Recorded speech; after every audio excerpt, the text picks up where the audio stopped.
Bagaimana rasanya di saat kita dalam posisi bangkrut atau terpuruk?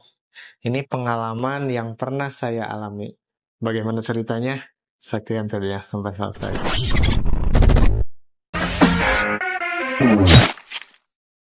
Terima kasih untuk sahabat yang masih setia menyaksikan video ini sampai selesai nanti. Sahabat semuanya, banyak sekali diceritakan bahwa orang yang akan berhasil itu rata-rata mengalami terpuruk dulu, mengalami bangkrut dulu. Walaupun itu sebetulnya hanya fenomena yang terjadi. Tapi apakah semuanya harus mengalami itu? Sebetulnya bangkrut tidaknya, terpuruk tidaknya itu tergantung kita. Nah, apalagi sekarang banyak di buku-buku, banyak di media sosial menceritakan orang terpuruk akibat A, B, C, dan D misalnya. Nah, itu sebetulnya bisa jadi pelajaran agar kita tidak terpuruk. Jadi bisa jadi seseorang berhasil sukses tanpa mengalami terpuruk dulu, tapi dia mengambil pelajaran dari orang yang sudah pernah terpuruk atau bangkrut. Seperti itu sahabat semuanya. Nah, dalam kesempatan ini saya ingin menceritakan pengalaman saya di saat saya terpuruk dan bangkrut dalam merintis bisnis. Beberapa tahun yang lalu, di saat awal-awal merintis bisnis, saya pernah mengalami keterpurukan itu. Penyebabnya adalah kurangnya pengetahuan atau pengalaman saya dalam mengelola usaha saya yang dulu masih merintis. Nah, saat itu saya semangat mencari order, kemudian banyaklah pekerjaan-pekerjaan pesanan, banyak sekali. Dan akhirnya tidak tertangani oleh tim yang ada di perusahaan saya. Saat itu baru sekitar 12 atau 13 orang. Nah, karena semua pemesannya komplain dan menarik pesanannya, maka saya tidak ada pekerjaan dan akhirnya dibubarkan tim saya. Bangkrut dan dinyatakan semua berhenti, seperti itu sahabat semuanya. Apa yang ada di dalam pikiran saya dan yang saya rasakan, yaitu tentunya sedih. Ada sedikit marah, kenapa ini sampai begini? Kemudian juga ada rasa malu sama teman-teman yang lain. Oh, Kang Deden pernah bangkrut, ya Kang Deden usahanya nggak jalan. Dicampur aduk. Kemudian juga ada rasa ngedrop. Aduh, apakah ini tidak cocok usaha saya? Udahan aja lah. Berhenti saja, jangan diteruskan, nanti bangkrut lagi gimana, seperti itu. Nah, selain perasaan itu ada yang lain juga. Bingung mau ngapain lagi, tim saya sudah tidak ada, dibubarkan. Kemudian juga bagaimana keluarga, bagaimana anak-anak, campur aduk di situ sahabat semuanya, ngedrop seperti itu.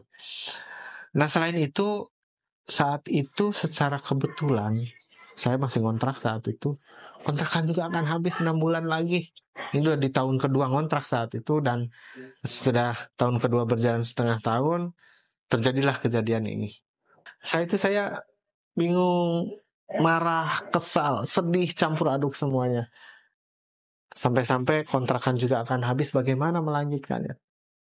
Tapi sahabat semuanya, apa yang dilakukan, ini menjadi pelajaran buat saya dan buat teman-teman, semoga semuanya. Saya berhenti sejenak, saya berpikir, kemudian juga saya merenung di tempat kontrakan itu sendiri. Karyawan sudah tidak ada, tim saya sudah tidak ada. Saya akhirnya berpikir sejenak, oh apa yang terjadi ini ya Allah. Nah, saat itu ternyata saya mereview kembali apa sih sebabnya. Oh, penyebabnya A, B, C, D. Dan di evaluasi saya cari tahu apa sebab-sebabnya. Oh, ternyata kurangnya pengetahuan manajemen. Oh, kurangnya A, B, C, D. Nah, setelah ketahuan, oh seperti itu. Bagaimana cara memulainya lagi? Saya ini bagaimana memulai lagi ya Allah? Oh, ternyata saya punya prinsip kalau tahun sebelumnya saya bisa sampai di angka memiliki tim sebanyak 12 orang atau 15 orang saat itu, saya diawali dengan mencari pekerja, mengorder, menawarkan, kemudian juga saya pergi ke sana kemari mencari konsumen. Nah, saya lakukan ulang lagi seperti itu. Jadi, saya kembali ke titik awal lagi. Saya mencoba menawarkan lagi, saya mencoba bersilaturahmi lagi, saya mencoba mendatangi sekolah, mendatangi ke pabrik-pabrik, perusahaan, saya berjualan lagi. Sama dengan seperti awal banget merintis. Nah, dengan seperti itu akhirnya saya bisa tumbuh lagi bagaikan yang awal tadi.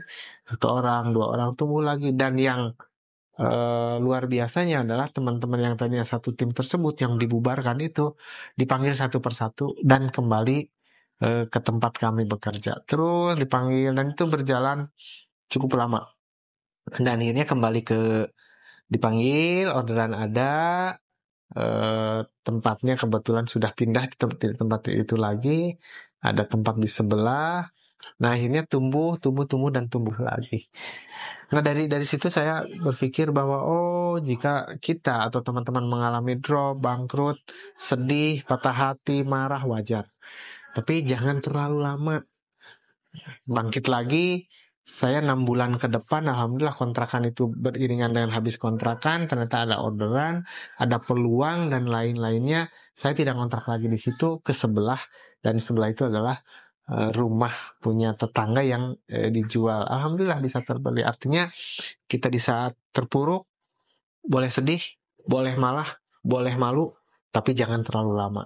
Evaluasi, bangkit lagi, kembali lagi ke titik awal, melangkah 1, 2, 3 lagi, dan insya Allah bangkit lagi. Mudah-mudahan menjadi inspirasi. Jangan lupa like, komen, dan share. Semoga bermanfaat bagi teman-teman yang lain. Terima kasih. Assalamualaikum warahmatullahi wabarakatuh.